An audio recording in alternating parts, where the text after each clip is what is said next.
How do? Let's start making some necks. Going to start with a fingerboard, and we're going to do it quite a lot differently to how I would normally do it. Normally with thickness, slot, radius, I leave it wide, glue it on the fingerboard, and then glue it onto the neck blank, sorry, which is already routed, and then route that to the neck so that it fits nice and snug and all that sort of stuff. But because we want to do super duper fancy, we're going to have to do things a little bit differently.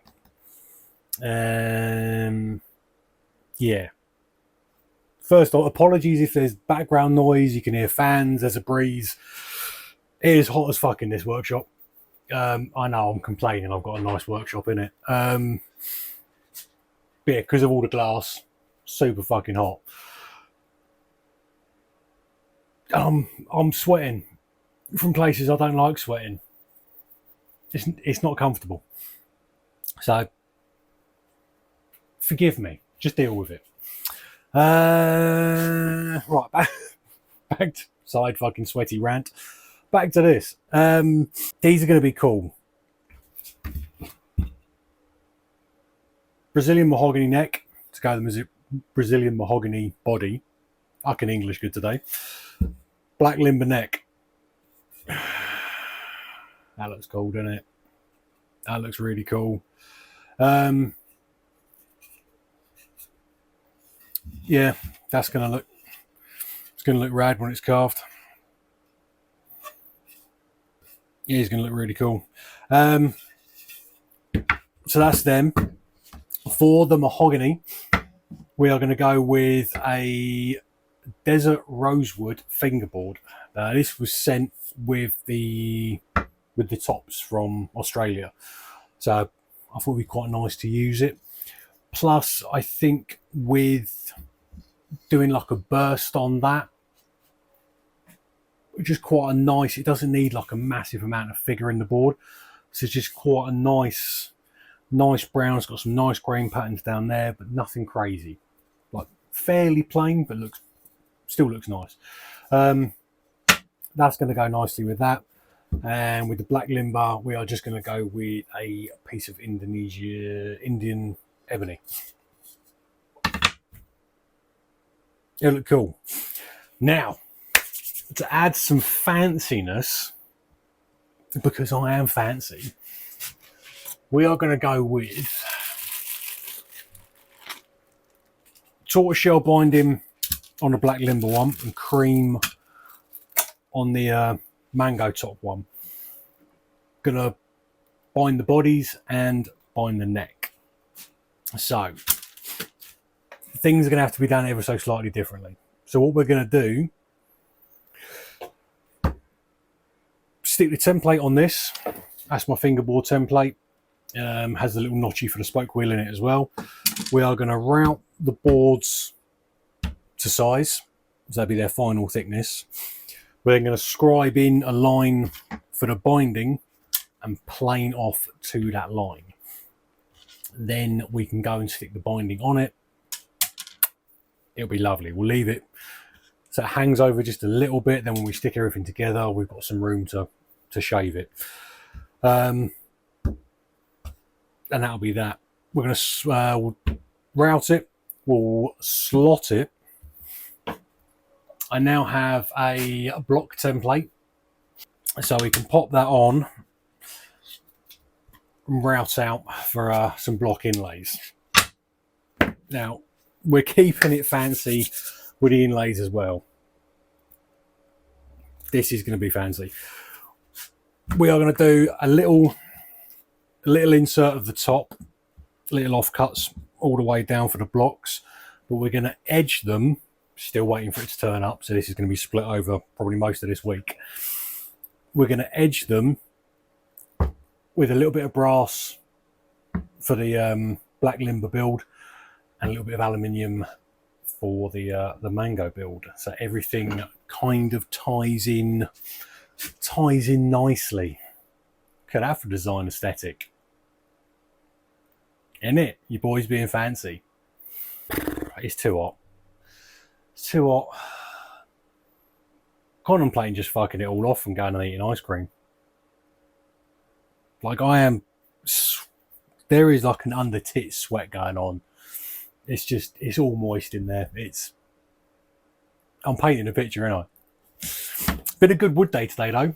Went down to Neil at Feel Good Woods. He's fairly local to me. Picked up some cool pieces of black limber. I've got another LO build for a customer. Someone's paying me money. I know. I can believe it. Picked up a couple of cool pieces of black limber because no one in the UK's got any at the minute. Neil had some cool stuff. We're going to make a 3-piece body out of it.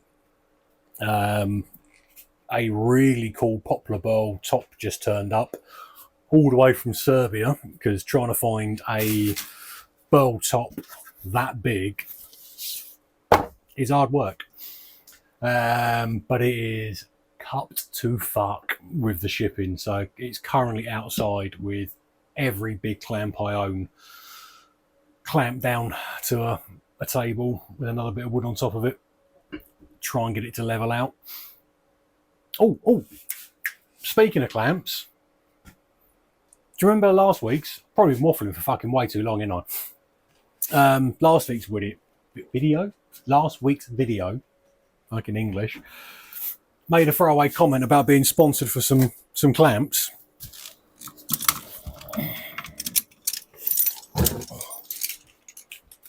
Guy called Wayne messaged me and was like, I'll buy you some clamps, mate.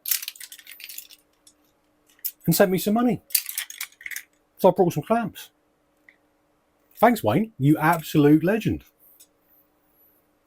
These will come in super handy. I just wanted to say thank you before I clamped them onto something. Thank you very much, dude. Seriously, very kind of you. And the rest of you, take note. You know, Wayne's setting the bar pretty fucking high. If one of you wants to sponsor a massive workshop with air conditioning, that would be lovely. Just saying. Just saying.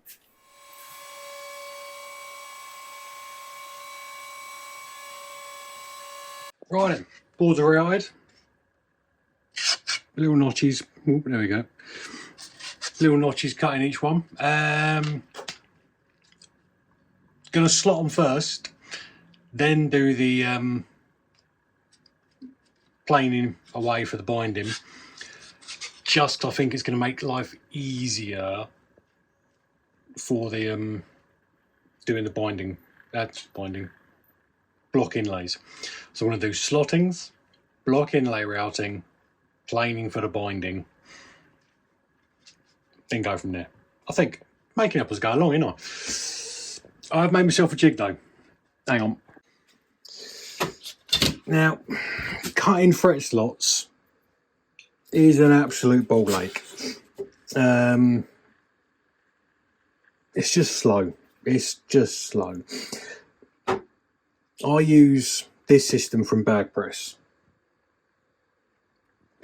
Dude makes some incredible chef's kiss furniture.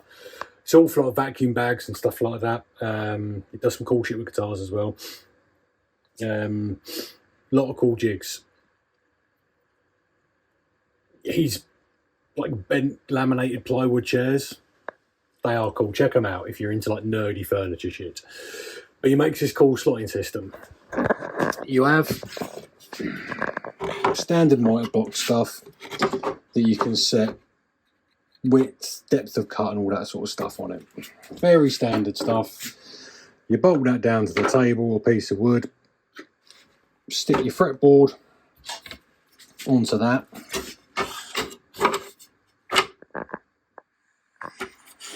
down the centre line, and then he has this clever little pin system which is under the tape there, which lines up with this. Because my pet peeve with all the other systems were you could only get the 25.5 and then some other obscure scale that you were never ever going to use again.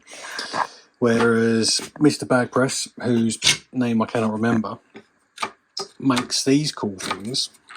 Come on. Snugger dugger. There's 6 scale lengths on each one. Look at that. This isn't a paid sponsorship. This is just something, you can see how well it's used. Like, this is something I use on the regular. Got a base one, and what's that one? Baritone, stuff like that. So I use the 27 and 27.5 for baritones. They are cool pieces of kit. If you're looking at getting a fret slotting saw, well, system, get this one. So basically what I've done is used that as a drill guide. Put myself some holes in, just a plain piece of timber, bolted through a screw hole at the back there so it holds it in place.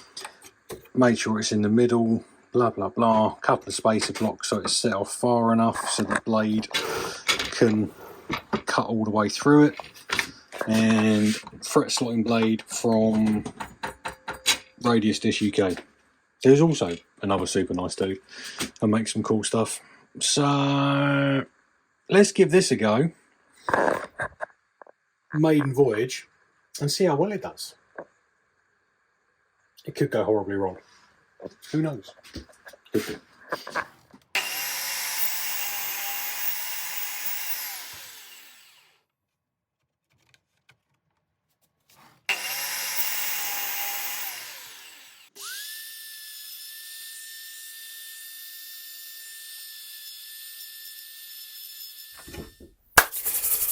Right, another new day. Template was made. Have boards. They look alright, don't they?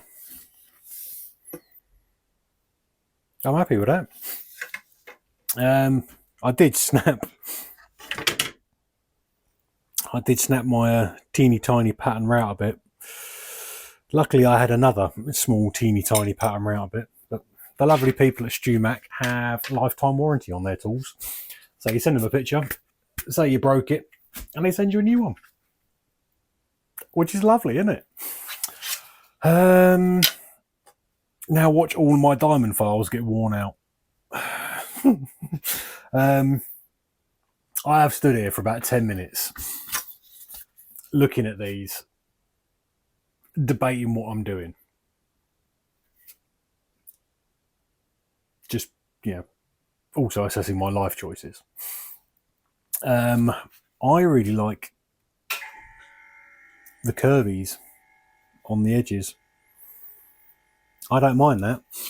I was thinking block with these little, like, this would have brass trims, this would have aluminium trims and little insets, which I thought would look nice and it would kind of tie in with design wise with the rest of the guitar.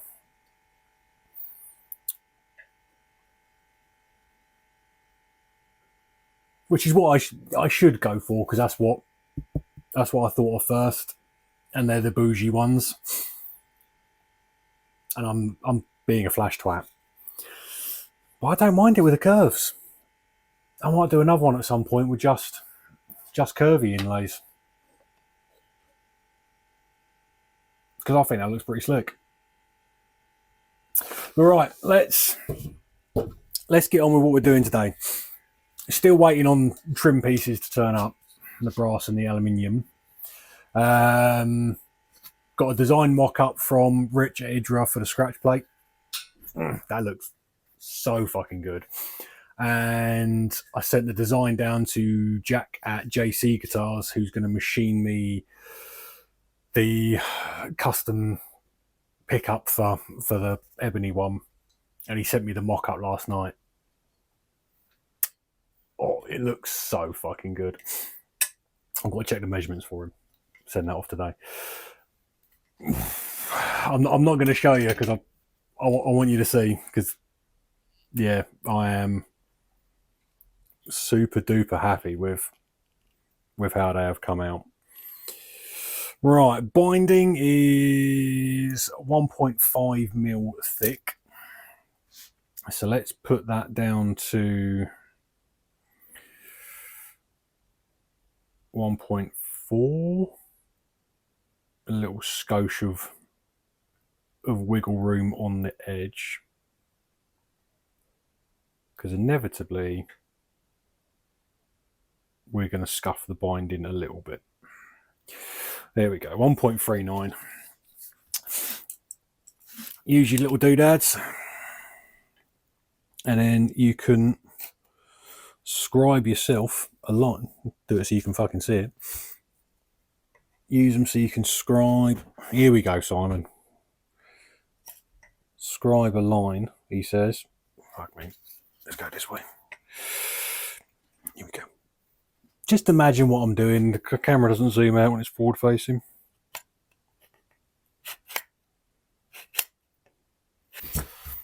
And take your pencil.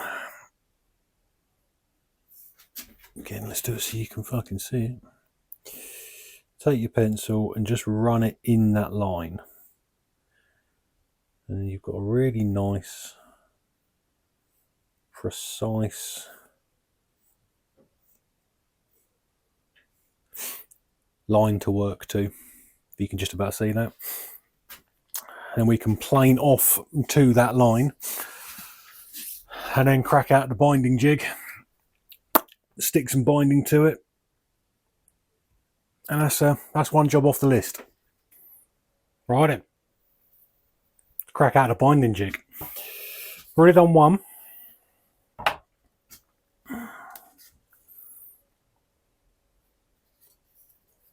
Got the tortoise shell on. Needs cleaning up still and everything. It's subtle next to the ebony, but I don't mind that. I think that's going to look, it'll look cool. And when you get the bits in the board,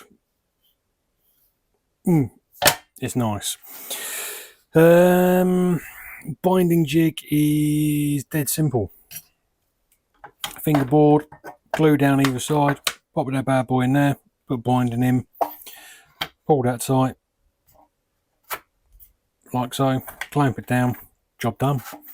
Make sure you've got wax and stuff, paste wax, sellotape, packing tape, whatever tape, all the way through it. Paste wax living daylights out of it, and away you go, sort of thing. Pretty self-explanatory. Let's pop you up here so you can see what's happening.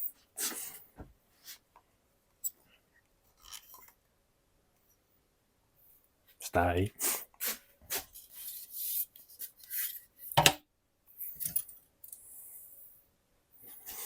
Gonna go with this cool cream. Don't know where you can see it. It's got a cool figuring in it, which is nice. It's fancy, isn't it?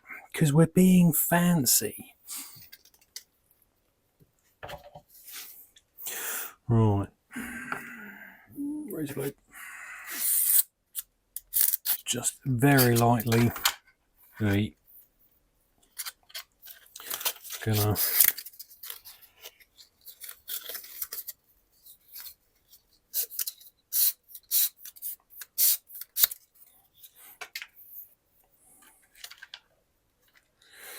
just try and give it a little something to key to.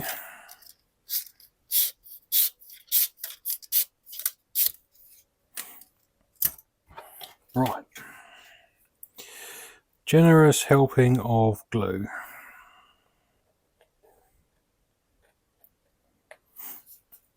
Don't have to worry about doing the end yet, because we're going to have to heat and bend that into place.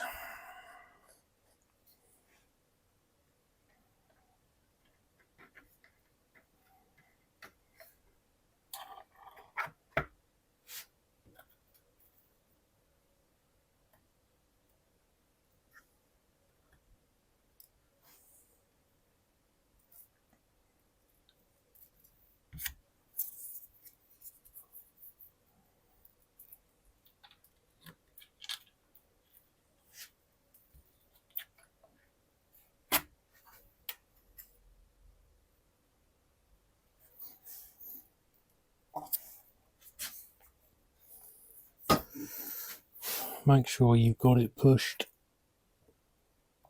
all the way down to the bottom, making sure you get plenty of glue over the end of your ruler, thus rendering it completely useless for actual measuring.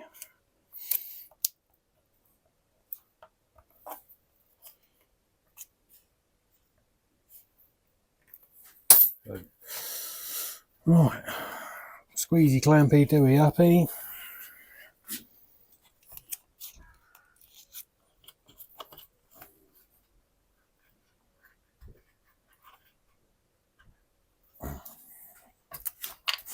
There we go. On there.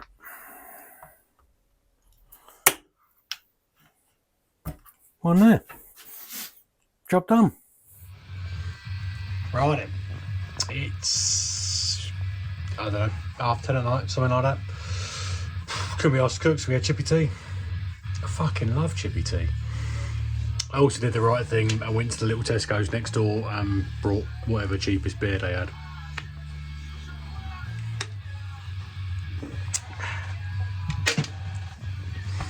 I'm not your mum. You can drink beer in the workshop. It's fine. Just don't cut your fingers off. But anyway,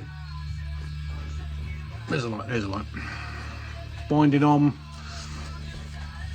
cleaned up the back, and I've squared up all the corners. Now, plan is take the template, pop that down there, scalpel around the insides, give myself a bunch of little squares, cut them out.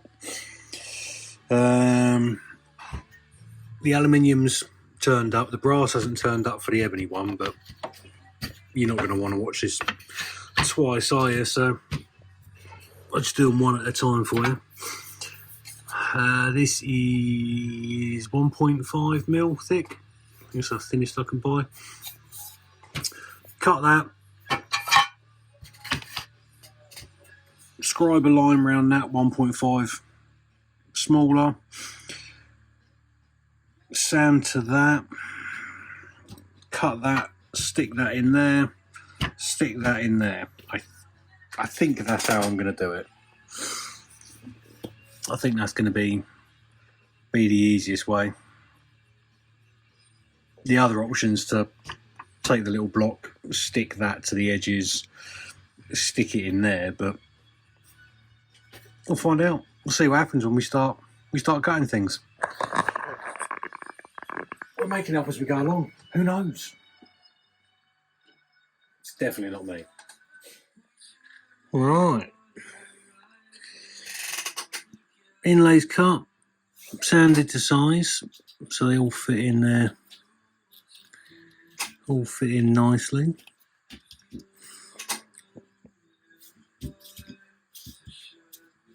Some are a little bit higher than others. Probably need to do some more sanding on the back of them, bring them down a little bit. But now, also try to pick some interesting flame to go through there. My plan is to stain these amber as well, just to make it look even fancier.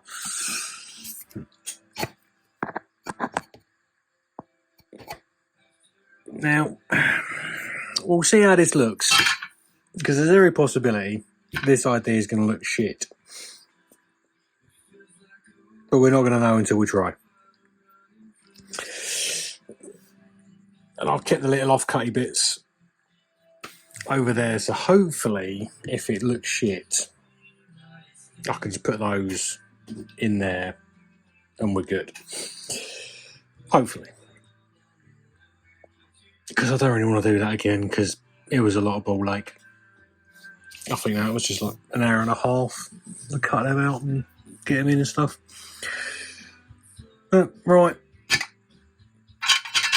Let's see if I can feed that through my bandsaw. Right, morning time. I was out there till late yesterday. I'm trying to make it look super duper fancy. and it just gave me the arsehole, to be fair. Let's have a look. That's plain inlays, which I think looks quite nice. And then we've got super duper fancy inlays, which I think looks classier and better. I was out here for ages last night because I was trying my hardest to cut little 45s on all these. I made myself a little block to file to and everything. But because these are tapered ever so slightly, it's not a 45-degree angle. Ever so slightly different. So even trying to match that and get it all to line up in bits and pieces, it wasn't 100% perfect. And I wasn't happy with it. So I did a couple, and I ended up digging them all out and smashing them out with a chisel last night because I wasn't happy with them. And come out today, and we've just done basically like butt joints, and I think they look fine. And I should have done that last night because it would have saved me hours of fucking around. But you don't know till you know, do you? Now, I'm not going to do a full time lapse for you on this because it's going to take a minute. And then the video is just going to be one very long time lapse. Probably I'm going to have a snooze in the middle of that as well. So we're just going to do a quick time lapse on one. It's going to be long, I'm sorry. Just fast forward it if you don't like it. Yeah. And then we'll reconvene when I've finished. Which might be in 3 weeks' time. I might get to the 7th fret and just run out of fucks. Which might happen. Who knows?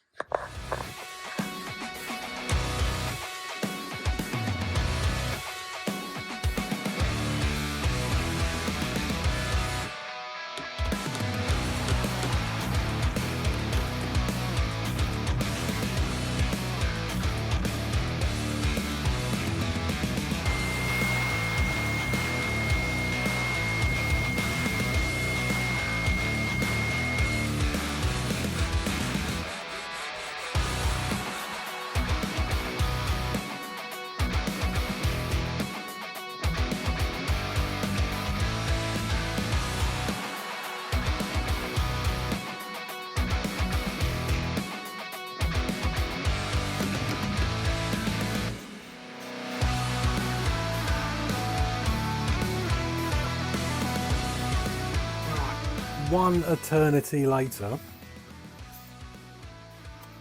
we have some blocks and some fanciness stuck down on my radiusing jig. Carbide bit in there, and we're going to see if we can route the radius on the board, whether it will take this off nicely. If it doesn't, then we shall stop and change tack, and then we'll we'll glue this onto the neck when it's ready, and then we'll just radius it by hand with sandpaper and whatnot. But let's see if we can get it done with this first, as it will save a fuck ton of elbow grease. What do you reckon? Is it going to work, or is it going to explode and try and kill me? I mean, like, I know some of you just said, let's hope it explodes. Yeah. I won't take it personally. Wankers.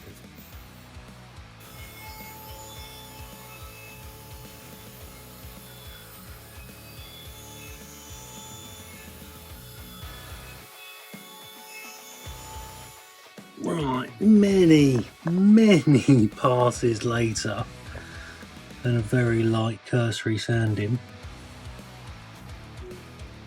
and that's what we got. Give it a little bit of this.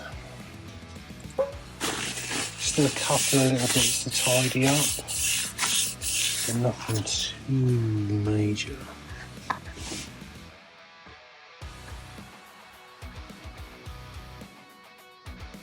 How cool does that look?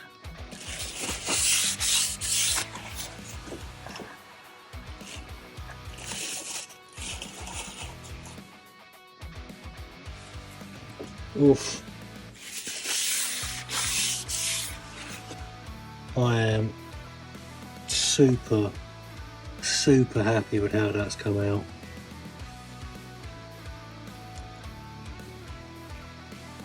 That is so cool. So a couple of little bits to tidy up, nothing too major. There's a little bit there we need to fill. And re-stick the binding because I've just CA glued the corners as opposed to the stuff I used, and it's not holding very well, so I need to re-stick them. We'll give it its final sand when it's glued to the neck. There's no point doing it now because things might change and go a bit wafty when it's glued on, so we'll worry about that. Worry about that when it's on the neck.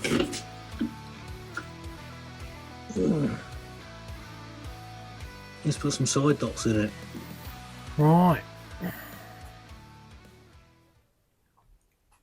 Illuminate. Side dots in. Looks cool. Like I said, there's a couple of little bits to touch up.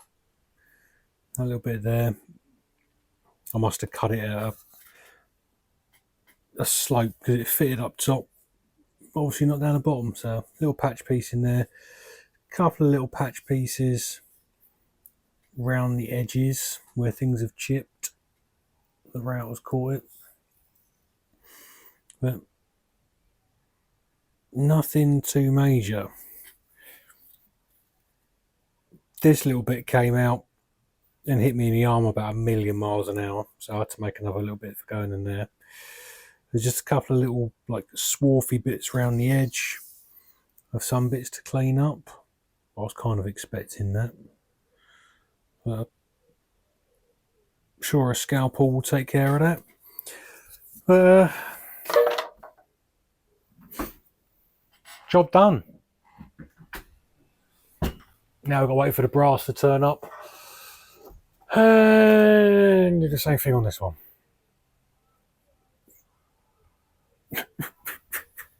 Oh, me and my bright ideas. But I'll be kind, and I'm not going to bore the tits off you with doing exactly the same thing with that one, because it's going to be exactly the same thing. That's it. I think we'll call this one done. Making a bougie fingerboard.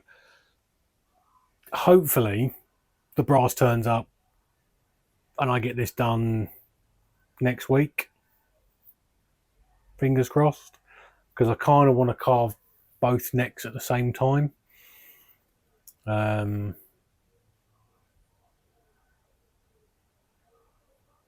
and I want to get the fingerboard stuck on first.